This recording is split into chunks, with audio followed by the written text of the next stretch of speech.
2000년 전에 지중해 세계 복음화를 위한 전초 기지로 사용된 교회는 사도들이 포진하고 있는 예루살렘 모 교회가 아니라 수리아에 있는 안디옥 교회였습니다. 안디옥은 로마 제국 내에서 수도 로마 그리고 알렉산드리아에 이어서 세 번째 대도시였습니다. 하지만은 영적으로는 예루살렘에서 600km나 더 떨어져 있는 영적 변방이었을 뿐입니다. 그런데 주님께서는 예루살렘 모 교회가 아니라 그 영적 변방 안디옥 교회를 지중해 세계 복음화를 위한 당신의 전초 기지로 사용하셨습니다. 2000년이 지난 오늘날의 관점으로 우리가 이 시점을 되돌아보면 하나님께서 왜 안디옥 교회를 그렇게 귀하게 사용하셨는가 그 까닭을 유추할 수 있습니다. 안디옥 교회는 첫째로 2000년 기독교 역사상 최초로 이방인의 땅에 세워진 이방인 교회였습니다. 고넬료가 베드로로부터 복음을 받고 주님을 영접할 때 고넬료 가족들도 다 주님을 영접했거든요. 고넬료는 이방인입니다. 그 이방인 가족들이 모두 주님을 영접했으니까 그 집은 이방인들이 주님을 영접한 교회라고 할 수 있었습니다. 하지만 고넬료 집은 이스라엘 영 내에 있었습니다. 안티옥은 이스라엘 영 내가 아니라 영 밖에 이방인들만 사는 이방 도시에 세워진 교회였습니다. 이를테면 안티옥 교회는 2000년 기독교 역사상 최초로 국경과 인종을 초월해서 세워진 보편적 교회였습니다. 두 번째로 안디옥 교회는 익명의 그리스도인에 의해 세워진 교회입니다. 구브로와 구레네에서 온 어떤 그리스도인들이 안디옥에 있는 사람들에게 복음을 전함으로 신앙 공동체 안디옥 교회가 세워졌습니다. 그들로부터 복음을 전해받았던 사람들, 안디옥 교회 초기에 안디옥 교회에 발을 디딘 사람들은 이 안디옥 교회를 세우는데 도구가 되었던 사람들이 누군지 다 알고 있었습니다. 그런데도 장 본인은 물론이고 함께 신앙생활하는 사람들도 그들의 이름을 가려주었습니다. 왜? 장 본인들이 원치 않기 때문에 교인들도 밝히지 않았습니다. 예수님께서 주는 그리스도시요 살아계신 하나님의 아들이시라는 베드로의 신앙 고백을 받으시고 반석 같은 그 고백 위에 그래 너희들을 위한 교회를 너희들이 세우거라 그렇게 말씀하시지 않았습니다. 반석과도 같은 그 고백 위에 내 교회를 세우리라. 누가? 내가. 이 땅에 있는 모든 교회는 주님이 세우시는 겁니다. 교회가 설립될 때 누가 동원되었든지 그들은 주님께서 쓰신 도구에 지나지 않습니다. 오늘 한국에 가면 교회 설립자라고 불리는 분은 말할 것도 없고 그분의 자식, 심지어는 손자까지 설립자의 자식, 설립자의 손자로 영광받고 있는 교회에 비하면 안티옥 교회는 진정한 주님의 교회였습니다. 세 번째로 안티옥에서 안티옥 교인들이 안티옥 사람들로부터 2000년 기독교 역사상 최초로 그리스도인이라고 불림을 받았습니다. 안티옥 교회 교인들이 신앙생활을 하고 그들이 함께 모여 교회를 이루기 전에는 그리스도인이라는 말이 세상에 존재하지 않았습니다. 안티옥 사람들이 안티옥 교회 교인들을 저들은 그리스도인이야 라고 부르기 시작하면서 우리도 모두 크리스찬이 되었습니다. 그리스도인이란 작은 그리스도 혹은 그리스도를 쫓는 사람을 뜻합니다. 왜 안티옥 사람들이 안티옥 교회 교인들을 가리켜서 그리스도인이라 불렀을까요? 2000년 전에 로마 제국은 잡신의 세상입니다. 헬라 시대 때부터 내려오던 온갖 잡신의 이야기가 세상을 뒤덮고 있습니다. 가는 데마다 신상들이 있습니다. 그러니까 2000년 전 로마 제국 시민이라면 잡신 한두 개 정도는 다 믿는 거예요. 그들은 잡신을 믿지만 자기네들 마음대로 살았습니다. 자기들이 어떤 신상에 찾아가서 복을 빌고 기도한다고 해서 자기를 부인하는 법이 없었습니다. 그들은 오로지 욕망을 쫓기 위해서, 욕망을 성취하기 위해서 자기들이 선택한 신을 찾아가서 기도했습니다. 그런데 안티옥 교회 교인들은 달랐습니다. 그들은 그들의 믿음을 위해서 세상의 것을 미련 없이 포기했습니다. 그들은 그들이 믿는 바를 위해서 100원을 벌 수 있는 능력을 가진 사람이 신앙 양심에 따라 10원을 벌고 행복해 했습니다.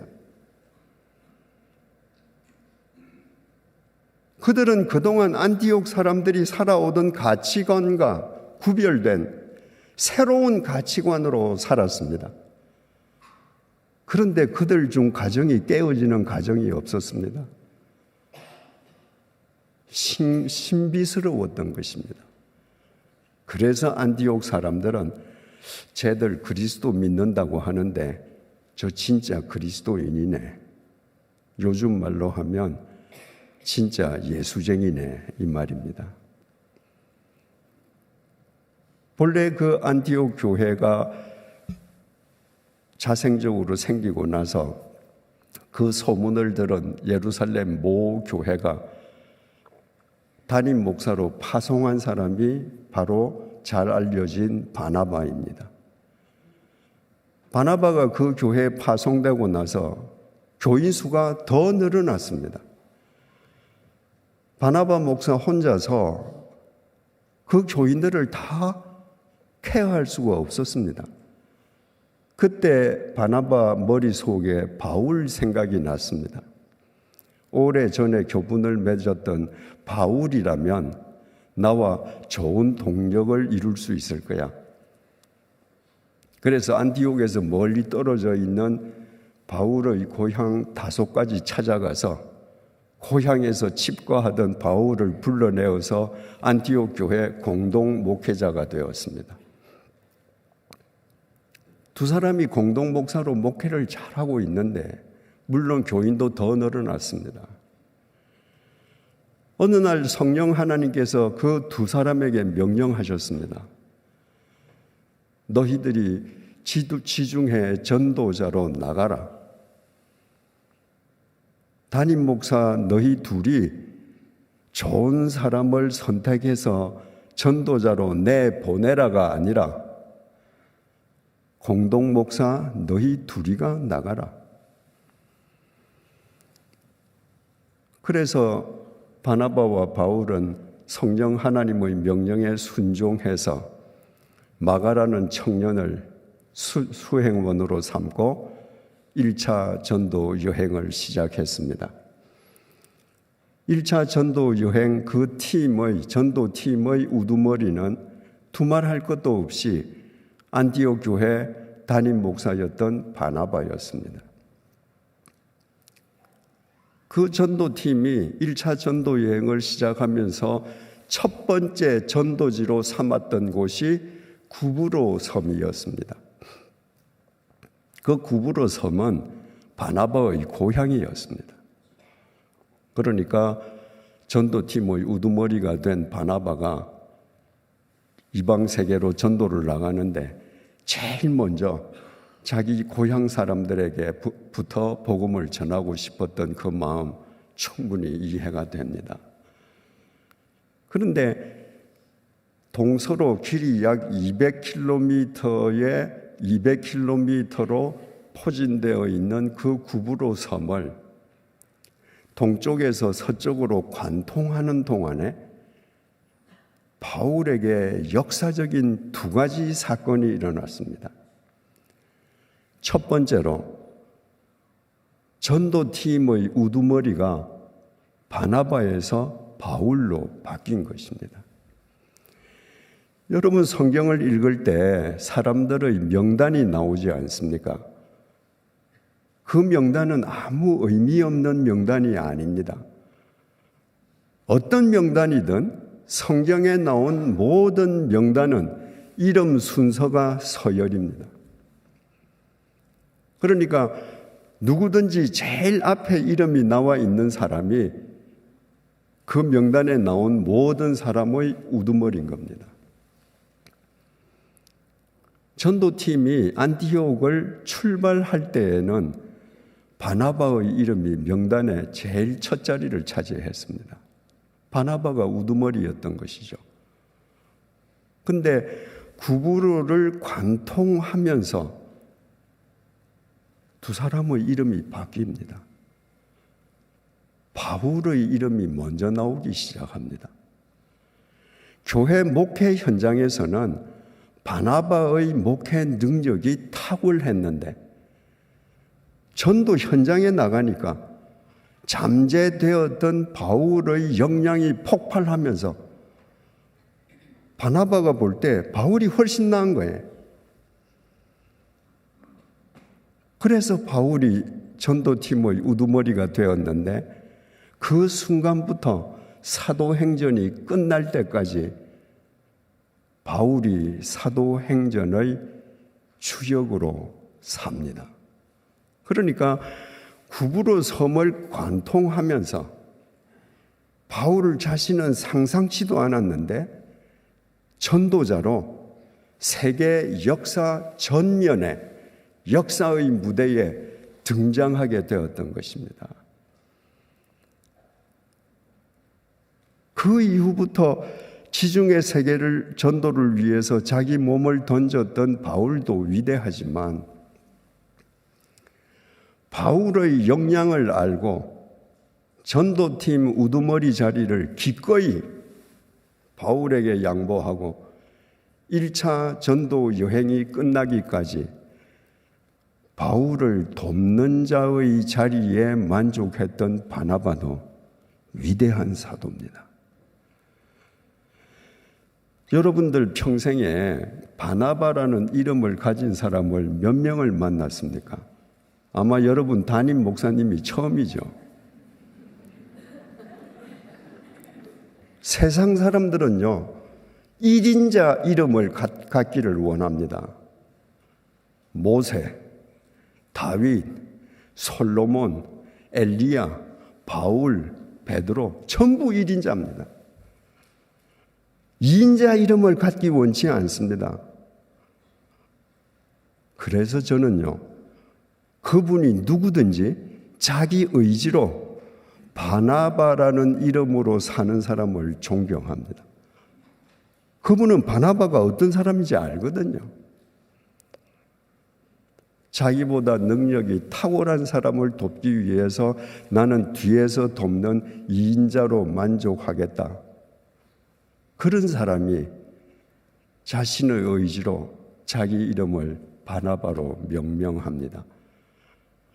구브로 섬을 관통하면서 바울에게 두 번째 역사적인 사건이 일어났습니다.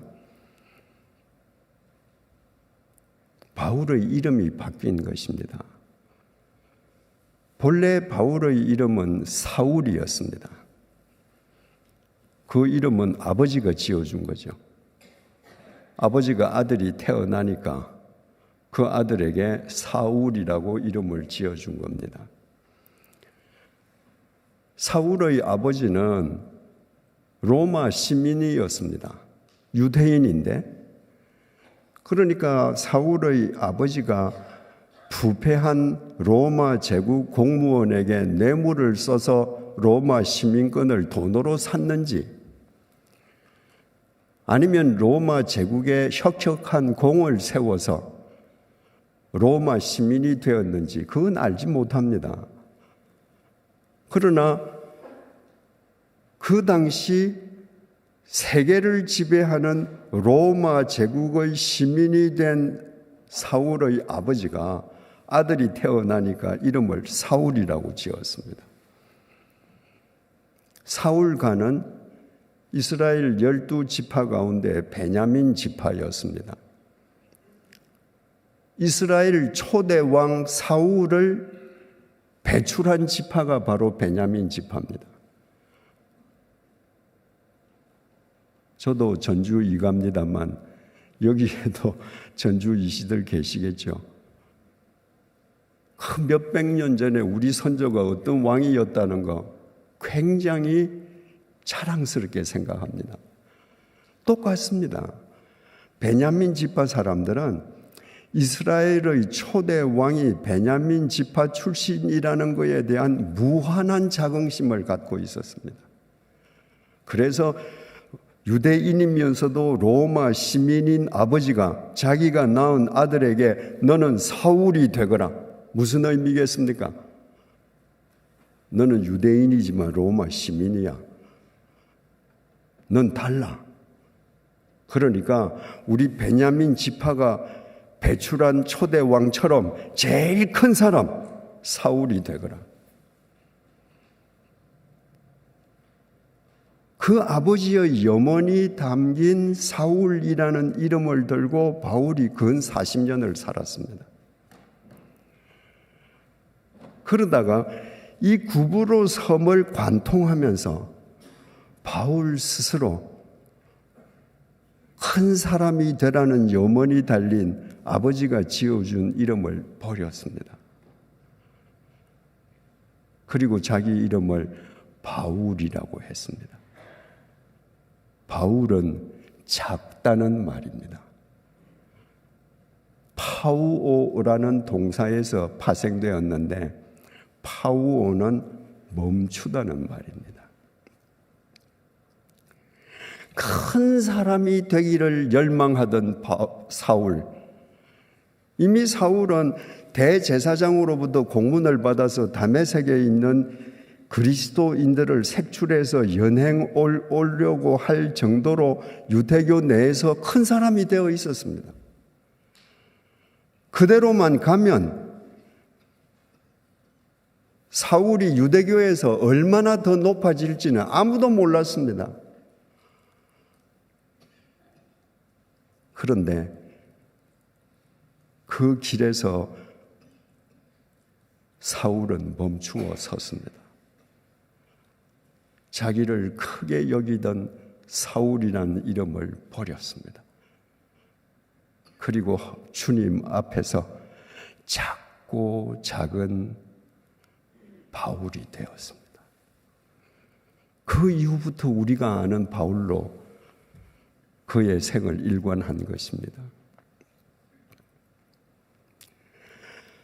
바울이 주님께로부터 자신이 어떤 소명을 받았는지를 이렇게 밝혔습니다. 사도행전 26장 16절입니다. 일어나 너의 발로 서라.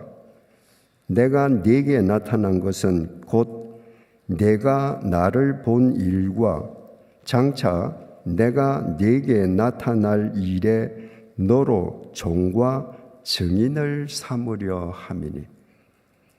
다메섹 도상에서 주님께 사로잡혔을 때 주님께서 바울에게 소명을 주십니다.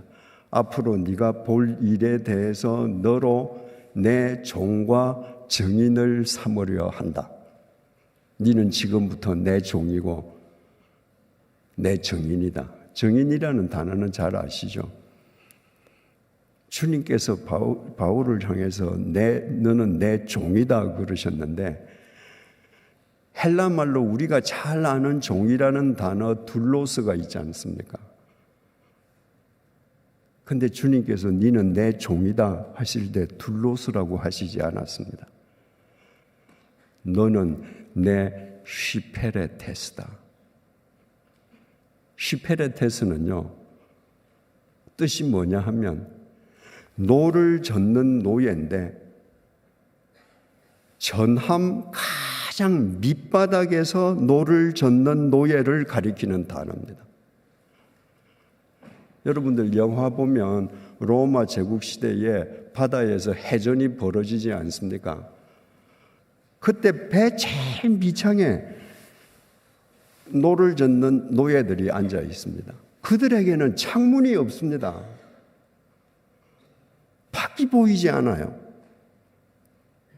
이 배가 어디로 가는지도 모릅니다. 그들은 단지 제일 앞에 있는 지휘관의 명령에 따르는 고수가 치는 북소리에 맞추어서 그 장단에 그 스피드에 맞추어서 노 젓는 거예요. 고수가 북을 천천히 치면 천천히, 지금 배와 배가 맞부딪혀서 최고의 스피드를 내야 되면 고수가 탕탕탕탕탕탕탕 북을 칩니다. 그럼 목숨을 걸고 노를 젓는 것입니다. 바울은 그렇게 살겠다고 결심한 겁니다. 주님이 나를 어디로 데려가도, 어떤 스피드로 나를 인도하셔도 나는 작고 작은 시페르테스, 낮고 낮은 시페르테스로 살겠습니다 라는 결단으로 이름을 바꾸었습니다.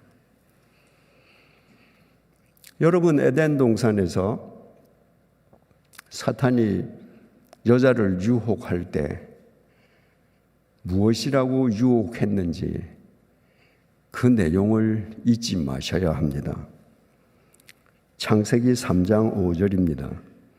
너희가 그것을 먹는 날에는, 주님께서 선악과를 먹지 말라고 하셨는데 너희가 그것을 먹는 날에는 너희 눈이 밝아져 하나님과 같이 되어 선악을 알 줄을 하나님이 아심이니라. 너희들이 저 선악을 먹기만 하면 너희들도 하나님하고 똑같이 돼. 그래서 하나님이 못 먹으라는 거야. 그 말을 듣고 여자가 선악과를 먹고 남편에게 줬습니다. 뭐 어떻게 되려고? 하나님과 똑같이 되려고. 그 이후부터 모든 인간은 자기가 하나님 자리에 앉아 있습니다. 자기가 자기 인생의 주인이고 하나님이에요. 바울도 사울이라는 이름을 가지고 40년 동안 그렇게 살았습니다.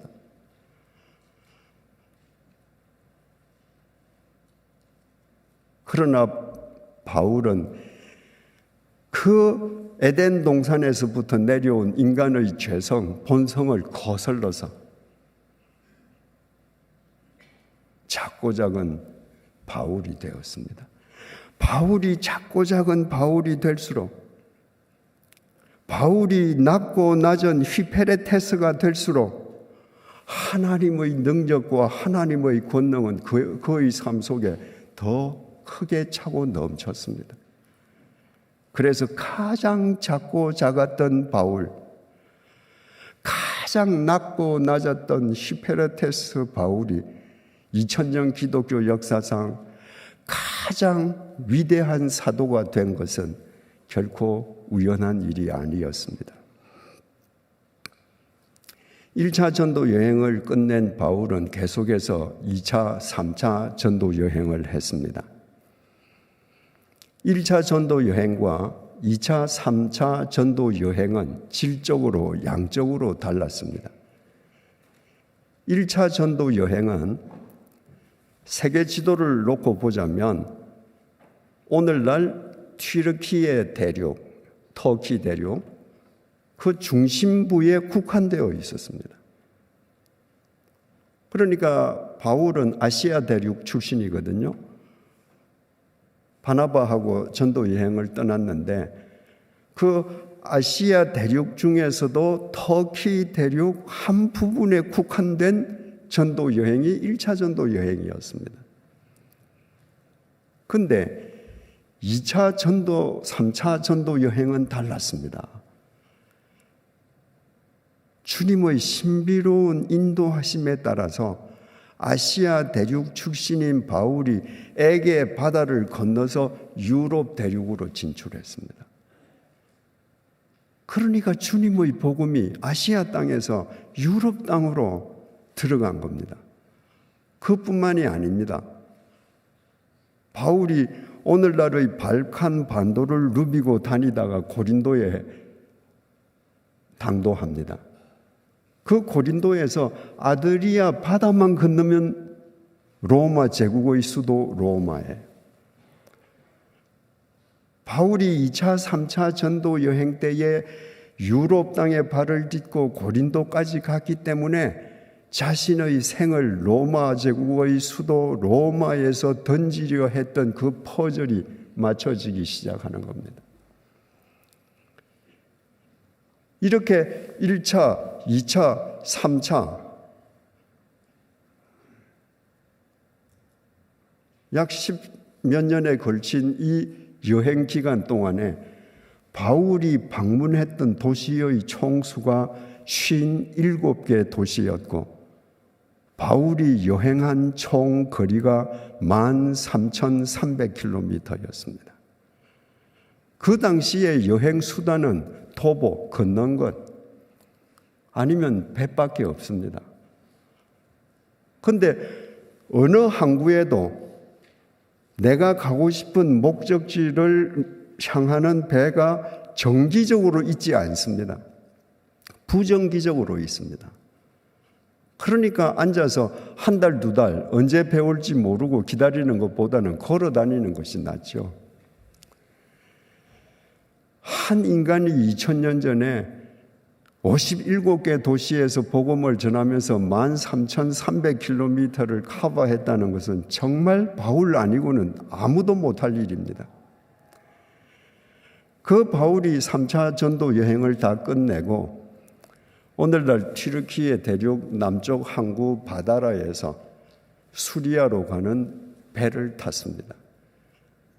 그리고 그 배를 타고 항해하는 중에 있었던 일을 사도행전 21장 3절이 전해줍니다. 구브로를 바라보고 이를 왼편에 두고 수리아로 항해하여 두로에서 상륙하니 거기서 배의 짐을 풀려 함이러라. 지금 바다라에서 바울이 배를 탔습니다. 수리아로 가기 위해서. 그런데 바울이 탄 배가 항해를 하는데 갑자기 구브로 섬이 나왔습니다. 여기 우리 성경에는 구브로를 바라보고 이렇게 되어 있는데 헬라어 동사 아나프 하이노는 나타나다는 말입니다. 여러분 배를 타고 크루즈 하시면 나는 배를 타고 가만히 선창에 앉아 있는데 앞에서 섬이 불쑥 나왔다가 옆으로 스쳐 지나가고 이러지 않습니까? 지금 그 광경을 얘기하는 겁니다. 바울이 3차, 1차, 2차, 3차 전도 여행을 다 마치고 수리아로 가는 배를 탔는데 상상치도 않았던 구브로 섬이 눈앞에 불쑥 나타나더니 그 배가 계속 바울의 왼편으로 보입니다. 길이가 200km니까 날짜로 따지면 이틀 항해하는 길입니다. 여러분, 그때 바울이 얼마나 감격스러웠겠습니까? 자기는 상상치도 않았는데 구부로 섬이 불쑥 튀어나옵니다. 그래서 선창가에 서서 오래도록 그 구부로 섬을 바라봅니다. 그 구부로 섬은 바울의 신앙의 원점이었습니다. 1, 2차, 3차 전도 여행을 하면서 엄청난 일들이 많이 일어났거든요. 행여라도 그 놀라운 일들이 내 능력으로 된 것처럼 내가 옛날 사울로 되돌아간 것은 아닌가? 주님께서 너 점검해봐. 그러시면서 신앙의 원점이 나오게 하신 겁니다. 1, 2차, 3차 전도 여행을 하면서 내가 계속 작고 작은 바울로 살았는가? 낮고 낮은 히페레테스로 살았는가?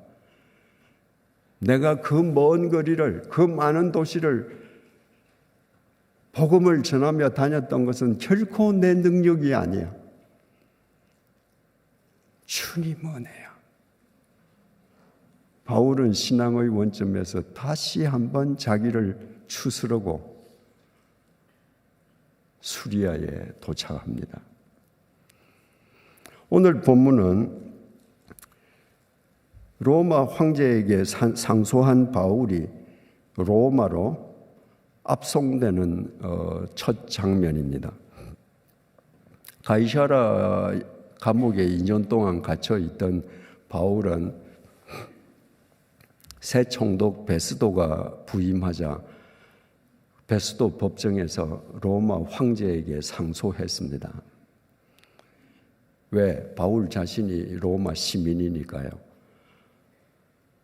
바울을 신문하고 재판했던 베스도 총독이 얘기를 합니다. 저 사람이 로마 황제에게 상소하지 않았더라면 무죄로 풀려날 뻔했다. 그러니까 저 사람 죄가 없는 거 아는 거예요. 그런데 바울은 왜 풀려나는 길 대신에 로마 황제에게 상소했는가? 당시 유대에는 바울을 죽이기 전에는 먹지도 마시지도 않겠다고 맹세한 40여 명의 암살단이 있었습니다. 바울이 나가면 어디에서 칼에 맞아 죽을지 몰라요.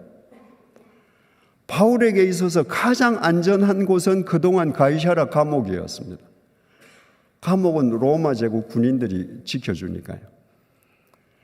그 다음에 로마 황제에게 상소하는 겁니다. 바울은 제국의 수도 로마에 가서 복음을 전하는 것이 그 마지막 인생 과업인데 자유의 몸으로 걸어가면 어디서 칼을 맞을지 몰라요. 그러나 로마 시민이 로마 황제에게 상소를 하면 그 상소인이 로마에 있는 황제의 법정에 도착할 때까지 로마 제국이 호송 책임을 져줬습니다. 로마 군인이 보호하는 거예요. 그러니까 바울로서는 로마에 가장 안전하게 가는 길이 로마 황제에게 상소하는 것이었던 겁니다. 1절을 보시겠습니다. 우리가, 주어가 우리입니다. 내가 배 타고 이게 아니고 우리가. 이 우리 속에는 사도행전을 쓴 누가가 포함되어 있기 때문입니다. 누가가 사도행전을 쓰면서 바울과 나, 우리 이렇게 썼습니다. 누가는 의사였습니다. 그런데 드로아에서 바울의 2차 전도 여행 당시에 바울을 만난 뒤에 개업의로서 편안하고 돈 벌고 경제적으로 안정된 삶을 살던 그 모든 환경을 버리고 바울 한 사람의 개인 주치의로 바울을 따라다녔습니다. 언제까지? 바울이 죽을 때까지. 여러분 바울 서신을 여러 편을 쓰지 않았습니까? 바울 서신 어디에도 바울이 내가 죽은 유두고를 살렸다, 그런 말 없습니다. 내가 루스드라에서 선천성 하반신 마비자를 일으켜 세웠다, 그런 말 없습니다. 바울은 주님의 능력으로 자기가 한 일에 대해서는 자기 손으로 쓰지 않았습니다. 바울이 얼마나 위대한 일을 했는지는 모두 누가가 사도행전에 썼습니다. 그러니까 그 바울의 행적을 시공을 초월해서 모든 믿는 자들에게 밝혀주는 도구로 쓰기 위해서 주님께서 누가를 선택해서 바울 곁에 붙여주셨던 것이죠. 배를 타고 이달리아에 가기로 작정되매 배를 타고 황제에게 상소했기 때문에 로마 제국 수도 로마에 있는 황제의 법정에 가게 되매, 이 말입니다. 이때가 주후 60년 가을이었던 것으로 추정되고 있습니다. 바울과 다른 죄수 몇 사람을 아구스도대의 백부장 율리오란 사람에게 맡기니 바울과 다른 죄수 몇 명을 압송하는 호송 책임자는 황제의 직속 부대인 아구사도대의 백부장 율리오였습니다. 10부장이나 그냥 사병이 아닙니다. 백부장이 호송 책임자라는 것은 상당한 군인이 따라붙었다는 말입니다. 왜? 백부장은 군인 100명을 거느리는 장교거든요. 그러니까 바울 한 사람을 로마로 보내기 위해서 지금 많은 군인이 옆에 붙었습니다. 2절입니다. 아시아 해변 각처로 가려 하는 아드라무테노 배에 우리가 올라 항해할세. 가이사라에서 2240km 떨어져 있는 로마까지 직행하는 배가 없었습니다. 그래서 호송 책임자인 율리오가 아시아 해변 각처로 가는 아드라무테노 배에 승선했습니다. 아시아 해변 각처로 간다는 것은 가이사라를 출발하면 거기에 레바논 있고 시리아 있고 위에 터키 대륙이 있지 않습니까? 항구가 나올 때마다 배가 기항해서 물건을 풀고 다시 물건을 싣고 하는 무역선을 탔다, 이 말입니다. 마게도냐의 데살로니가 사람 아리스다고도 함께 하니라. 이 아리스다고라는 사람은 에베소에서 바울과 합류한 이래 바울이 죽을 때까지 아리스다고도 바울 곁을 지켰습니다. 누가는 의사지만 의사가 할 수 없는 일이 있지 않습니까? 그걸 아리스다고가 했습니다. 그러니까 하나님께서는 당신의 슈페레테스 바울 한 사람이 당신의 뜻을 이루어 갈 수 있도록 그 곁에 여러 바나바를 붙여주신 겁니다. 이 사람들은 자기 빛을 낸 사람들이 아닙니다. 오직 이 사람들은 바울 한 사람을 위해서 자기 생을 바친 사람들이었습니다.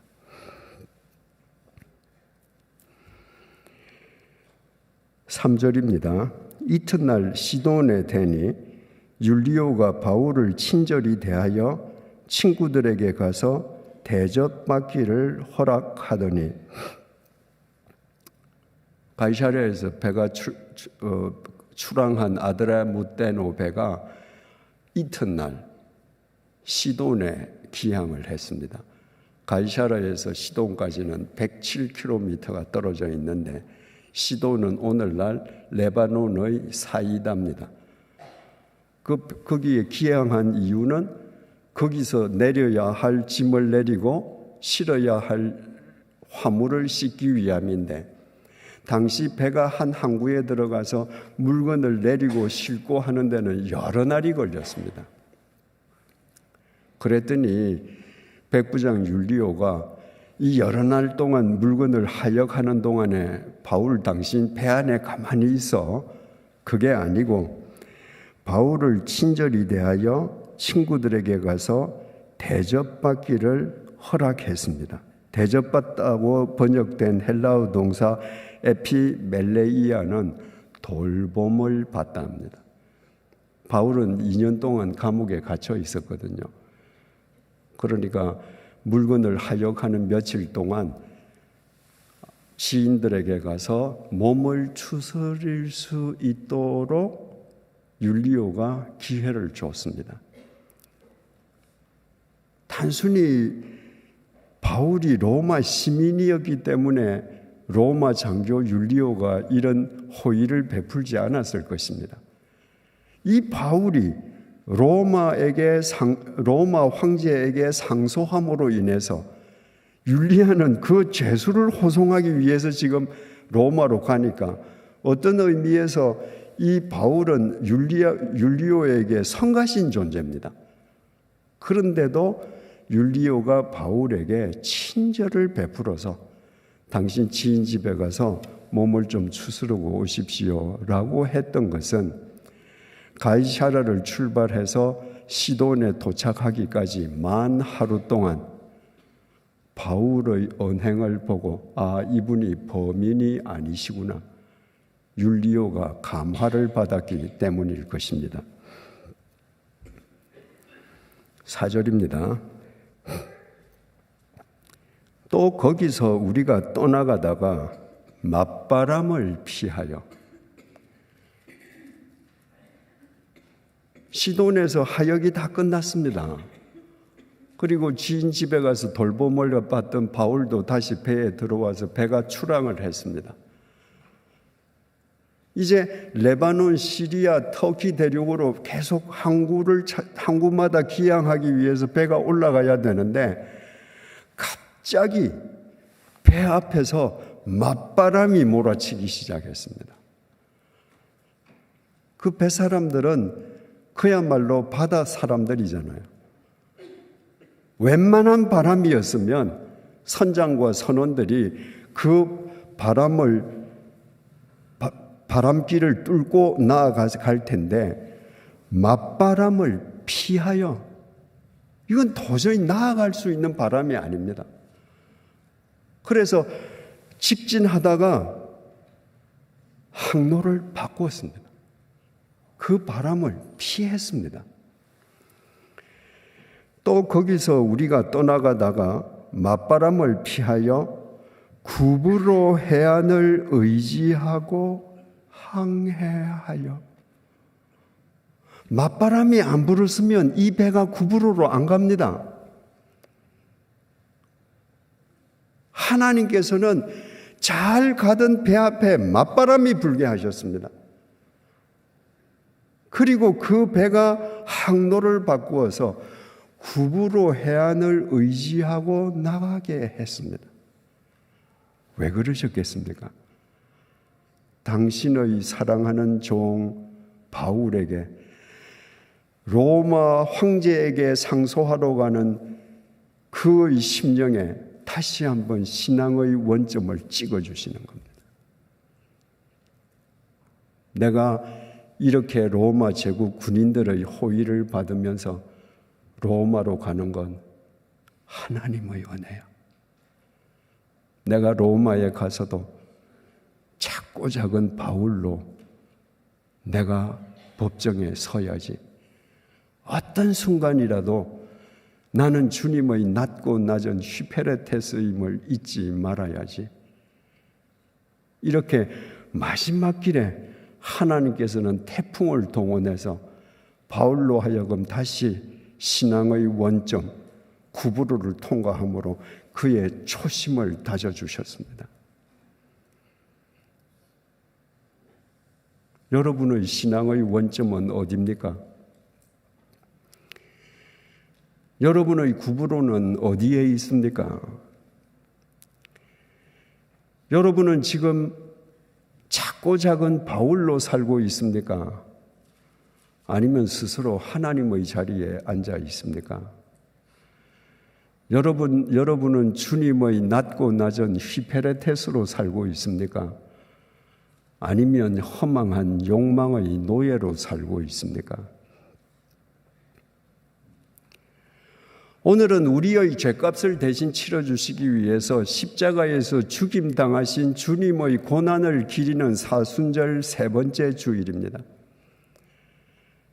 왜 주님의 머리에 가시관이 씌어지고 붉은 피를 흘리셨습니까? 우리가 머리로 지은 죄값을 대신 치러주시기 위함이었습니다. 왜 주님의 두 손에 못이 박히고 피를 흘리셨습니까?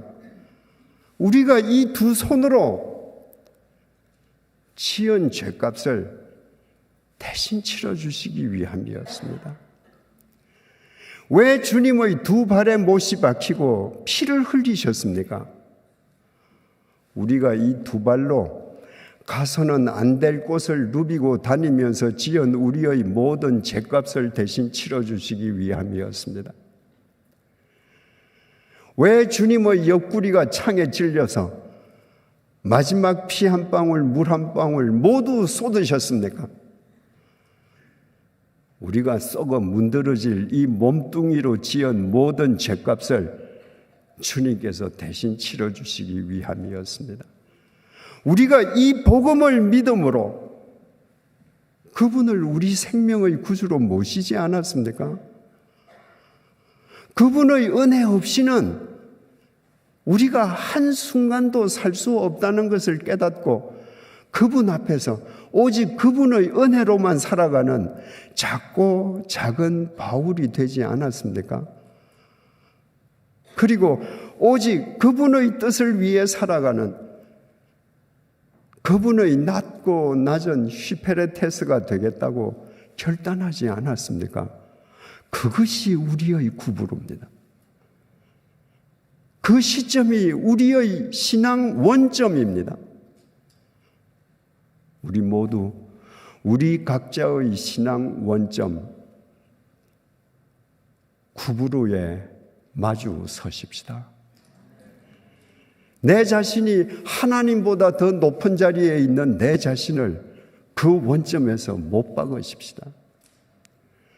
주님의 휘페레테스가 아니라 욕망의 노예로 살고 있는 우리 자신을 못 박으십시다. 한 번이 아니라 날마다 아침마다 우리의 신앙 구부로 앞에서 우리의 신앙을 새롭게 추스르고 또 새롭게 다지십시다. 그런 신앙으로 우리가 나아가는 길에 아무리 모진 바람이 분다 할지라도 그 길은 반드시 부활을 향한 탄탄대로가 될 것입니다. 기도하시겠습니다.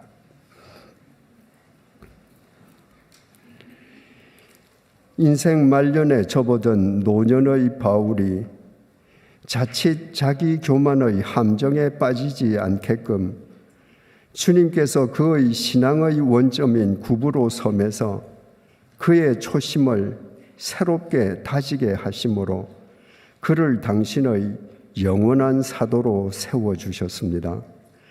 그리고 오늘 사순절 셋째 주일을 맞은 우리 역시 우리 신앙의 원점인 우리 각자의 구부로 섬과 마주서게 해주셔서 감사합니다. 주님으로부터 구원의 은총을 입었던 그때의 초심을, 그때의 감격을, 그때의 결단을 까맣게 잊고 살아온 우리의 영적 비만과 둔감을 용서해 주십시오. 이제부터 우리 모두 날마다 우리 신앙의 원점인 구부로 섬과 마주서게 해 주십시오. 스스로 하나님보다 더 큰 사울로 살고 있는 우리 자신을 못 받고 허망한 욕망의 노예로 살고 있는 우리 자신을 못 받고 자기 교만에 빠져 있는 우리 자신을 못 박으면서 주님의 은혜로만 살아가는 작고 작은 바울의 초심을 주님의 이끄심만 따르는 가장 낮고 낮은 휘페레테스의 초심을 날마다 새롭게 다지고 또 다지게 해 주십시오. 그리하여 초심을 잃지 않는 우리가 걷는 길이 아무리 거센 폭풍이 몰아친다고 해도 3일 만에 다시 살아나신 주님의 부활을 향한 탄탄대로가 되게 해 주십시오. 예수님의 이름으로 기도드립니다. 아멘.